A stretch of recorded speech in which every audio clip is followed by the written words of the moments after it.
విద్యాశాఖను ఎందుకు తీసుకుంటున్నావు, అనేక సవాళ్లు ఉంటాయని అనేక మంది సలహాలు ఇచ్చారు.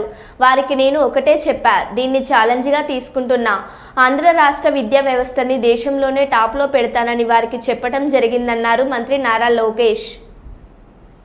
నేను విద్యాశాఖ మంత్రిగా అవుతున్నానని వార్తలు వచ్చినప్పుడు ఎంతోమంది నాకు మెసేజ్ పెట్టారు, ఈ శాఖ నీకు అవసరమా, చాలా కష్టమైన శాఖ, అనేక సమస్యలు ఉంటాయి, ఇది మీకు వద్దు, ఇండస్ట్రీస్ తీసుకోండి, ఎనర్జీ తీసుకోండి అని అనేక మంది సలహాలు ఇచ్చారు.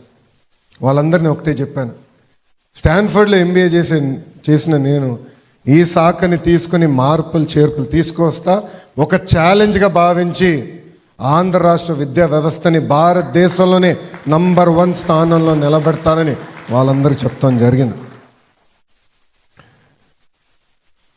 కేజీ నుంచి పీజీ వరకు విద్యా వ్యవస్థలో అనేక మార్పులు రాబోతున్నాయి. మనందరం ఎంతసేపు ఢిల్లీ మోడల్, కేరళ మోడల్ గురించి మాట్లాడతాం. మీ అందరి సహకారంతో 5 సంవత్సరాలు ఆంధ్రప్రదేశ్ మోడల్ ఏంటో దేశానికి కలిసికట్టుగా చూపిద్దామని ఈ సభాముఖంగా కోరుతున్నాం.